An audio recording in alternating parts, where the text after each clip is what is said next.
और मन वच क्रम मम भगति अमाया, मन से वचन से कर्म से मेरी भक्ति करे और माया से परे रहे, कहीं माया छू नहीं सके उसको, और कोमल चित्त एकदम दयार्द हृदय वाले हों और दिनहन पर दया, सारे जीवों पर दया करने वाले।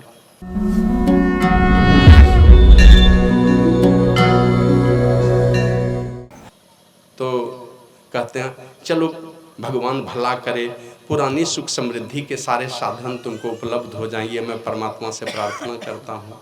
तो वो लड़का हंस पड़ा, तो बोले महाराज ये सब क्या आशीर्वाद दे रहे हैं, ये जब वो नहीं रहने वाला तो ये भी नहीं रहने वाला। और धीरे धीरे ऐसा हुआ, कुछ दिनों के बाद वो जब आया तो पता चला वो लड़का मर गया, है नहीं वो लड़का। अब नहीं है तो अंदर घुसा, अंदर घुसा तो देखता है अंदर में उनकी तस्वीर लगी हुई है, केवल तस्वीर। तो देखा, तस्वीर को देखा तो जाके बड़ा गदगद हो गया कि ये लड़का बड़ा ही सज्जन था, साधु संतों का बड़ा ही आदर करता था, वहीं फूल पत्ती जो चढ़ाना था चढ़ा लिया। और उसमें लिखा हुआ था, उस लड़के ने पहले से ही रखवा दिया था, उसमें लिखा था यह भी नहीं रहेगा। वो जो तस्वीर लगी हुई थी ना उसमें भी नीचे में लिखवा दिया था यह भी नहीं रहेगा।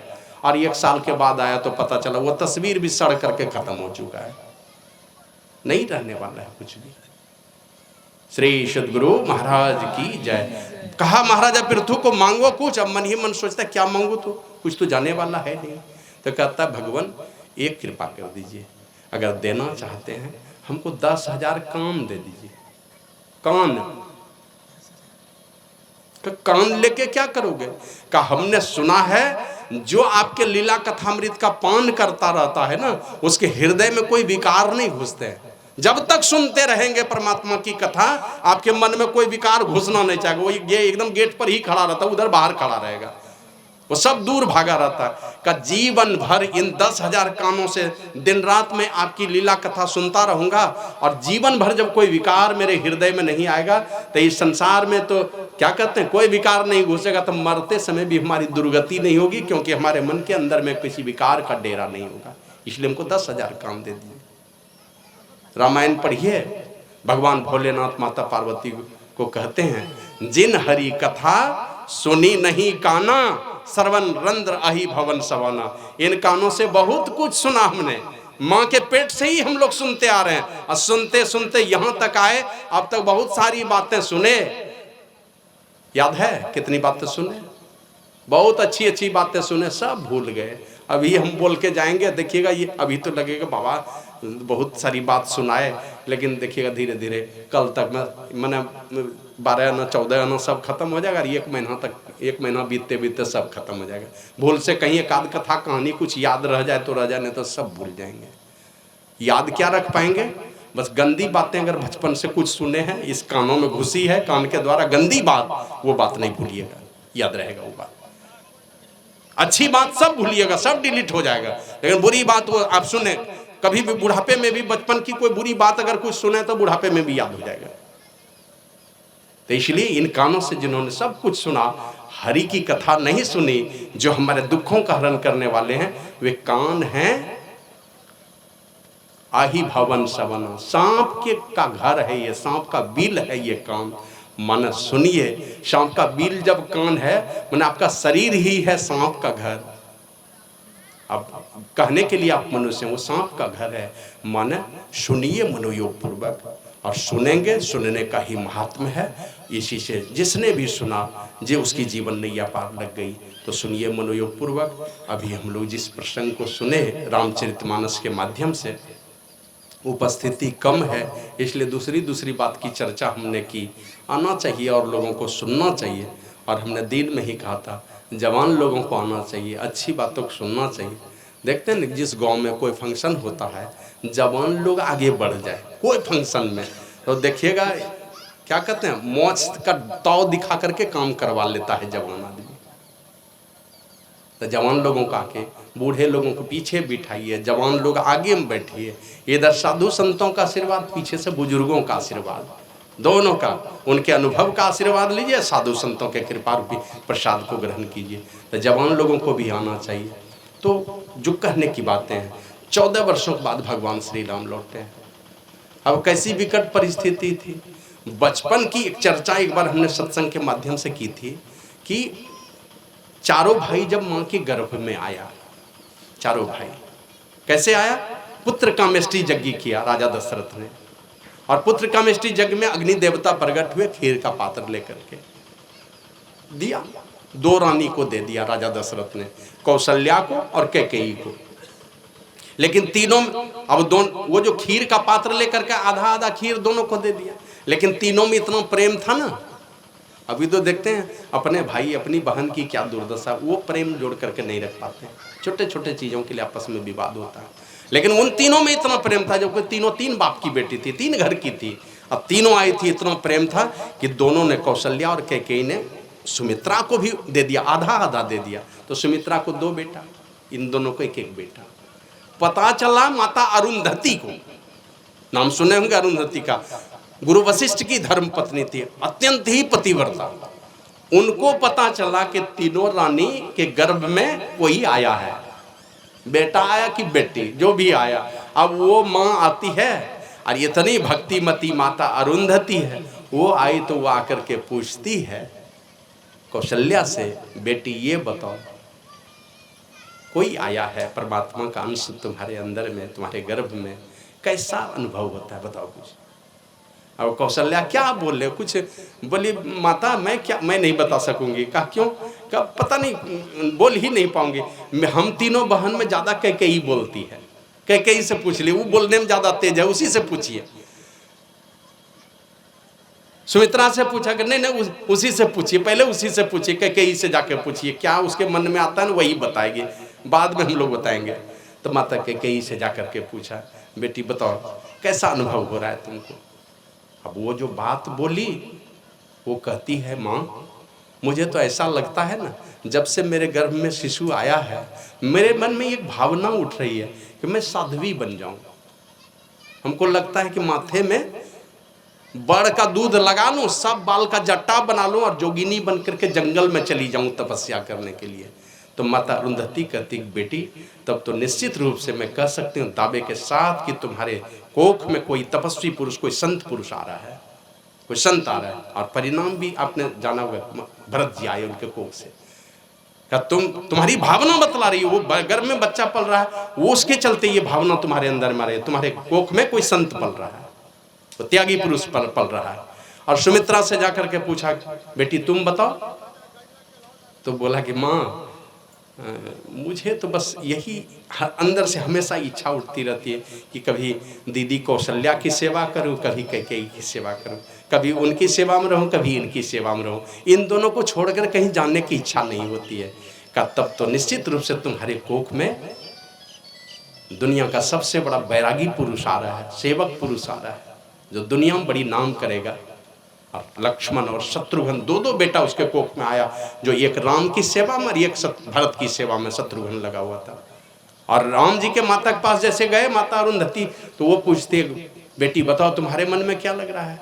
तो वो कहती है, माँ मुझे तो लगता है कि जितने जीव हैं संसार में, जिन पर दृष्टि जाती है, उनके दुख को देखती हूँ तो बड़ी दया आती है और लगता है सब जीव का कल्याण हो जाए, सब जीव का उद्धार हो जाए, सबका बेड़ा पार हो जाए, किसी के जीवन में कोई दुख नहीं आए।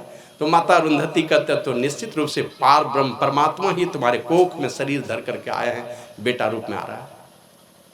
या ऐसा कि सबका कल्याण हो जाए, ये तो परमात्मा ही होते हैं, सब जीवों का भला चाहते हैं, सबका कल्याण चाहते हैं। तो इस प्रकार की बातें। लेकिन चारों बेटा आया, एक स्वयं राम ब्रह्म परमार्थ रूपा, अविगत अकथ अनादि अनुपा। ये ब्रह्म परमात्मा स्वयं मनुष्य का शरीर धर करके कौशल्या के कोख से, और लक्ष्मण और शत्रुघ्न जैसा वैरागी और चरित्रवान पुरुष माता सुमित्रा के कोख से पैदा हुआ, और माता कैकेयी के कोख से भरत जी जैसे संत पुरुष पैदा हुआ, जिसके विषय में भरत जी ने पूछा था, भैया ये संत का स्वभाव क्या है। ये पूछा था ना, बहुत सारा परिभाषा दिए, लेकिन एक बात कहे, कोमल चित्त दिनहन पर दाया, और मन वच क्रम मम भगति अमाया। मन से वचन से कर्म से मेरी भक्ति करे और माया से परे रहे, कहीं माया छू नहीं सके उसको, और कोमल चित्त, एकदम दयार्द हृदय वाले हों, और दिनहन पर दया, सारे जीवों पर दया करने वाले, इस प्रकार के भाव। और कैसी दया थी भरत की, आप लोग जानते हैं ना, 14 साल राजा रहे, एक भी आदमी मरा नहीं, एक भी नहीं। राम जी आए, गिनती करवाए, 14 वर्ष में एक भी अयोध्या में कोई मरा नहीं, और जन्म भी कोई नहीं लिया, एक भी जन्म नहीं लिया। जन्म इसलिए नहीं लिया कि आप लोग जानते हैं भगवान राम ही ब्रह्मचर्य व्रत लेकर के गए, पति पत्नी साथ थे, एक भी बच्चे का जन्म नहीं हुआ। माने ब्रह्मचर्य व्रत दोनों धारण करके साधु और साध्वी बन करके गए हैं जंगल में, वहां से आने के बाद संतान हुआ। 14 वर्षों में कोई संतान नहीं, तो भरत जी भी ब्रह्मचर्य व्रत ले लिए, वो भी पत्नी को छोड़ करके नंदीग्राम में, शत्रुघ्न बाहर में शिलाखंड पर सोया 14 वर्ष तक। लक्ष्मण जी तो निराहारी रह करके उर्मिला को यहीं राजमहल में छोड़ के गए थे। तो एक भी, चूंकि राजा ने ही ले लिया ब्रह्मचर्य व्रत, तो सब सारी प्रजा ने ले लिया, 14 वर्ष में एक भी बच्चे का जन्म नहीं हुआ। तो इस प्रकार की व्यवस्था थी भरत जी के समय में, सारे जीवों पर दया करने के लिए उन्होंने खुद ही कठोर जीवन जिया। तप के बल पर, जिस घर में राजा तपस्वी हो जाए, घर का मालिक तपस्वी हो जाए, माता पिता तपस्वी हो जाए, उनके बाल बच्चों का खतरा टलता है माता पिता के तप के प्रभाव से। तो ये उन्होंने करके दिखाया, सारी प्रजा का भला हो, किसी पर कोई विपत्ति नहीं आ जाए। माने राम जी के आने के पहले जितनी संख्या में राम जी हमें प्रजा दे के गए हैं, उससे एक भी संख्या घटनी नहीं चाहिए। घटा केवल राजा दशरथ, वो भी भरत जी के नानी के घर से आने के पहले चले गए थे। तो इस प्रकार की व्यवस्था थी। लेकिन ये सारी व्यवस्था में भी जब चारों भाई का, आप लोग जानते हैं, जन्म हुआ है जिस समय, तो उस समय गुरु वशिष्ठ बैठे थे, और उधर से राजा दशरथ आ गए। राजा दशरथ आके कहते हैं कि गुरुदेव, 4 बेटे हैं हमारे, चारों से मेरा बहुत ही, मैंने क्या कहते हैं, बहुत प्रेम है, चारों बेटे के प्रति मेरी बड़ी दया है, बहुत मैंने दुलार प्यार करने की इच्छा होती है। फिर भी मेरी इच्छा है, मैं राम जी का कुछ नसीब जानना चाहता हूँ। ये बड़ा है ना, कितना बड़ा था, सेकंड का भी अंतर नहीं था। लेकिन वो कहते मैं राम क्या का भविष्य जानना चाहता, कुछ इसके विषय में बता दीजिए। पहला बेटा, मतलब जो पहला बेटा आया संसार में, वो बेटे का आने पर उनके ऊपर जो कलंक लगे थे, कोई संतान नहीं है, वो पहले बेटे का आने से ही कलंक मिटा था। इसलिए कहते हैं मुझे बड़े बेटे के प्रति मैं बड़ा ही प्रेम है, मैं इनके विषय में कुछ जानना चाहता हूँ, कुछ भविष्य बता दीजिए। बगल में दुर्वासा मुनि बैठे थे, वो दुर्वासा मुनि कहते हैं, राजन, तुम्हारे राम के नियति में दूर दूर तक सुख का संजोग नहीं है। अब सोच लीजिए, चक्रवर्ती सम्राट, लाख राजा पर शासन करने वाले, और राजा दशरथ के विषय में तो हमने पढ़ा 7 लाख राजा पर शासन करते थे, यहाँ तक कि देवताओं के राजा इनको बुला के ले जाते थे। उस घर में बेटा जन्म लिया है, और दुर्वासा ऋषि कहते हैं कि इसके नियति में कहीं दूर दूर तक सुख का संजोग ही नहीं है। का सो कैसे? तो बोला 5 बरस का होगा तो गुरुकुल जाएगा। श्री सदगुरु महाराज की जय। का 5 वर्ष का होगा तो ये गुरुकुल जाएगा, जहां मां का करुणा भरा आंचल नहीं मिलेगा, उससे दूर होगा। पिता का स्वाभिमान नहीं मिलेगा, पिता का वरद हस्त नहीं मिलेगा, इनको रहेगा रूखा सूखा खाएगा, लकड़ी चुनेगा, गाय चराएगा, हिंसक जानवरों से पाला पड़ेगा, रूखा जीवन हो सकता है इसका, कठोर जीवन हो जाएगा इनका। और बोला वहां जाएगा तो वहां से जब लौटेगा ना गुरुकुल से, तो तुम ब्याह नहीं कर सकोगे, ये अपने ब्याह करके आएगा। हालांकि वैसा नहीं होने दिया। सीता स्वयंवर हुआ, राम जी अब मर्यादा पुरुषोत्तम कहे जाते हैं, उन्होंने ये प्रतिष्ठा रख ली, गुरु जी के कहने पर धनुष भंग कर दिया, गुरु का आशीर्वाद लेकर अपने बल से जाके धनुष भंग किया है सिर्फ धनुष को। लेकिन ब्याह करने की बात उठी तो वो कहते हैं कि गुरुदेव, पिताजी के कहे बिना मैं ब्याह नहीं कर सकता, क्योंकि उसका अधिकार है मेरे ऊपर, वो नहीं होते तो मैं आता कैसे आपकी सेवा में, इसलिए उनकी मर्जी के बिना मैं नहीं कर सकता ब्याह। तो कहा ऐसा करो, मेरे कहने पर कर लो, अब बाद में पिताजी के कहने पर और ये कर लेना। पिताजी तो तुम्हारे 3 शादी किए हैं, तुम मेरे कहने पर ये कर लो और दूसरा पिताजी के कहने पर कर लेना। बोला नहीं, ये नहीं हो सकता। तो फिर पिताजी को संदेशा भेजवाया विश्वामित्र मुनि ने, और वहां से चारों भाई का बारात लेकर के आए। धनुष भंग तो एक ने किया था, लेकिन देखा दोनों भाई, माना राजा जनक और उनके भाई दोनों मिला करके 4 बेटी है, हमारे यहाँ भी 4 बेटा था, चारों बेटे का ब्याह कर देते, चारों बेटे का बारात लेकर के आ गए। तो राजा ने भी उनकी प्रतिष्ठा, गुरु विश्वामित्र मुनि की प्रतिष्ठा को रखा, क्योंकि वो जानता है इन महापुरुषों की प्रतिष्ठा नहीं रखेंगे तो किसी लोक में मेरा जगह नहीं मिलने वाला। उन्हीं के आशीर्वाद से तो मैं चक्रवर्ती सम्राट हूँ।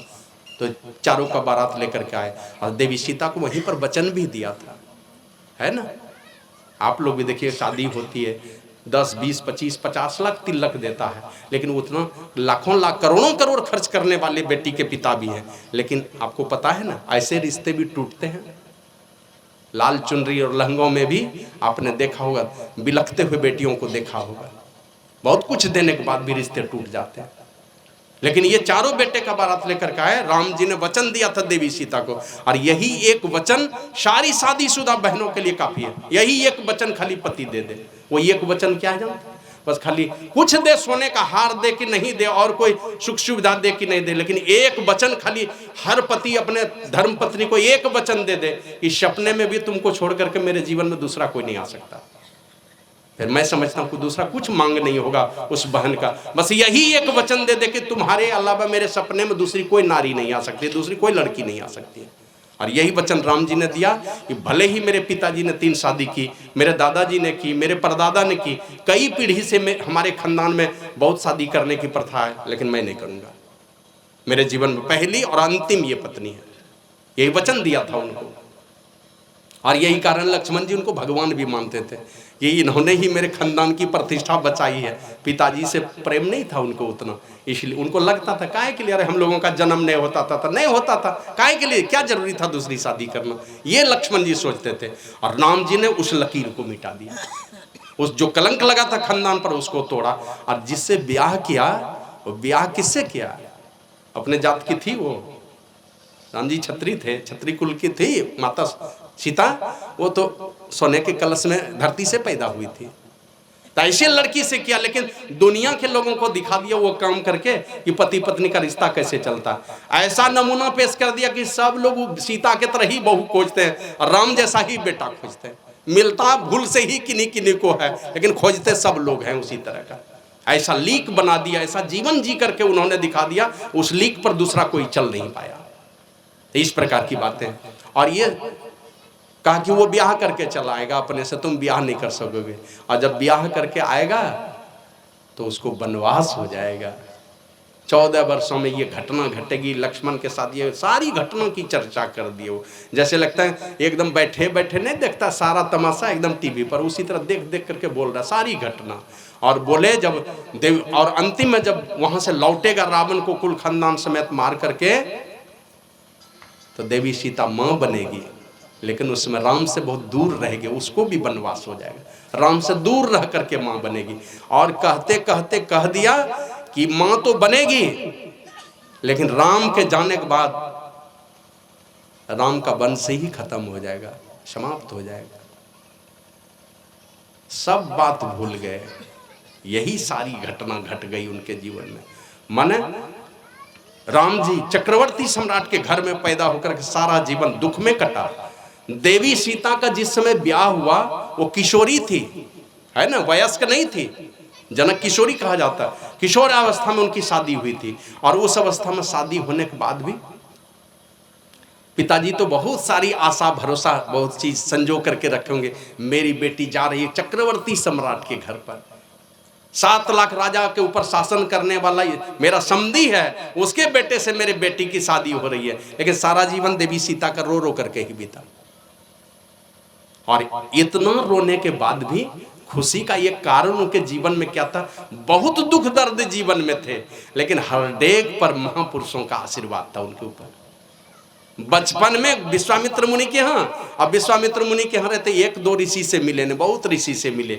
सीखने के बाद जब लौटे हैं घर, वनवास को गए हैं, तो भारद्वाज ऋषि हैं, सर्वंग ऋषि हैं, अत्रि मुनि हैं, वाल्मीकि मुनि हैं, पुष्कर तीर्थ में बहुत सारे ऋषि मिले, मार्कंडे ऋषि मिले। अनेकों ऋषि मुनियों का डेग डेग पर दर्शन होता रहा।